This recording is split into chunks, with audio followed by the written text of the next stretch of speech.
Every soprano who sings Tosca tries to make her opening words frantic calls of her lover's name, before she's even on stage sound suspicious.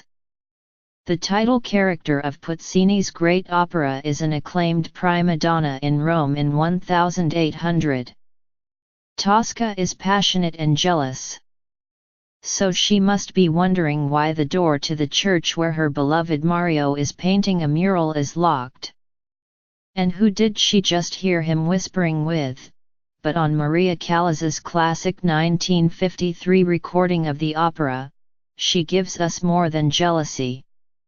Her opening cries of Mario are also panicked, almost desperate. A touch of fragile neediness comes through as this rattled Tosca calls out Mario's name 3 more times. This fleeting episode, only a few seconds long, is one of countless indelible moments in an account of Tosca that has often been called the greatest opera recording ever made.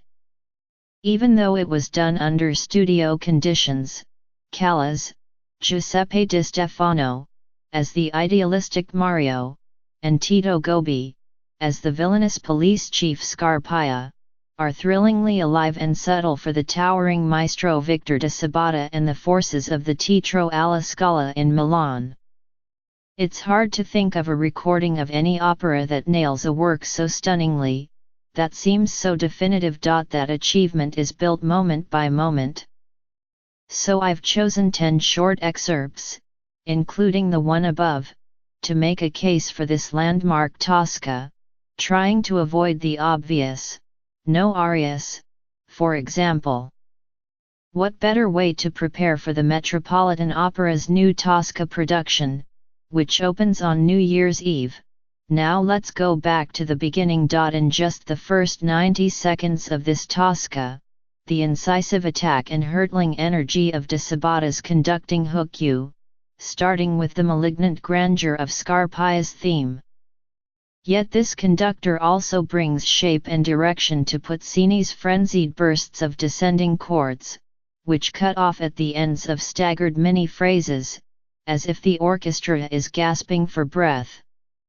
As the music subsides into searching, suspenseful quiet, the escaped political prisoner Angelotti is fumbling in a shadowy church. De Sabata draws out mournful undercurrents. When Mario, who's protecting Angelotti from the police, seems hesitant about Tosca's plans to meet at his villa that night, she turns on the charm.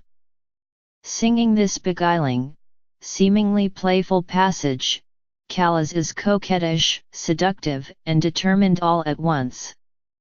When she mentions nightingales, she sings like one, in an ornate phrase that rises to an airy high B-flat, as if showing off her character's prima donna technique.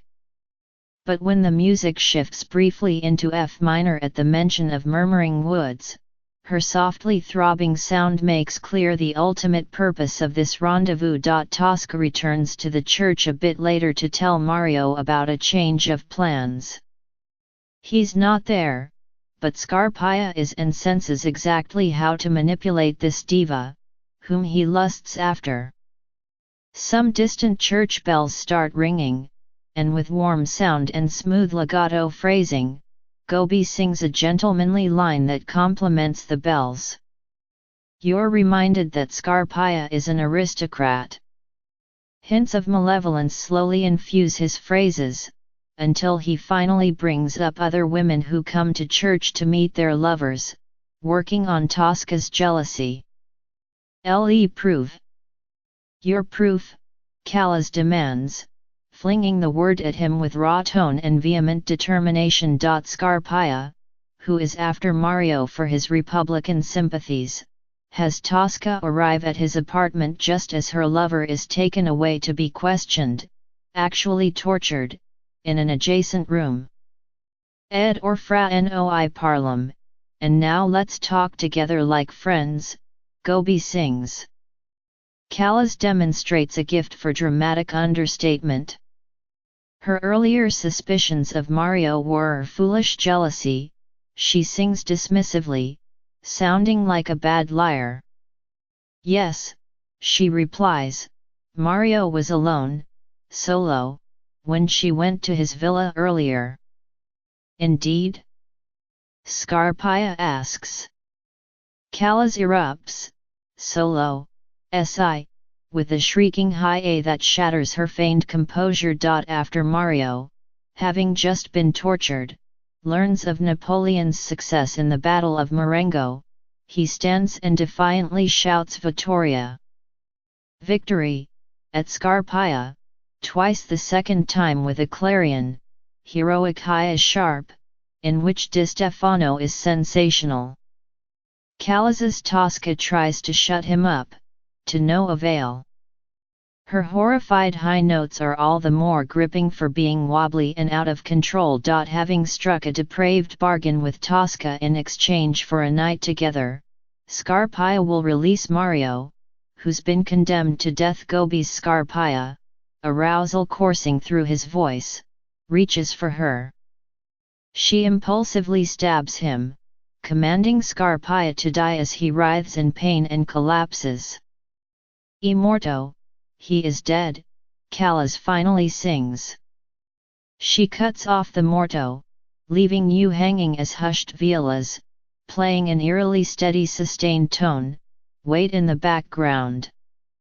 After a long silence, she finishes her thought, and now I pardon him, capping the pronouncement with an avenging, chesty low note. Tosca's explanation of the murder to Mario is almost more dramatic, in Callas's telling, than it was when she did it. Especially when, describing how she plunged a knife into Scarpia's heart, she rises to a chilling high C, then drops steadily 2 octaves to a curdling low C. The calm before the final horror. Tosca tells Mario that after what she assures him will be a mock execution, they will be free. Tosca's lilting phrases anticipate a life of safety, privacy, and love. Yet a touch of something delusional creeps into Callas's repetitions of liberi, free, a vocally patchy quality that betrays her inner doubts. De Sabata brings rapid pace intensity to the opera's conclusion. Scarpia's promise of a fake execution was a lie, Mario has been killed. In just seconds, Tosca, though horrified, seems to accept that her life is over. Pausing at the wall of the Castel Sant'Angelo before jumping off, she vows that she and Scarpia will now meet before God. Callas's fearless Tosca sounds like she can hardly wait, so certain is she that the ultimate judge will come down on her side.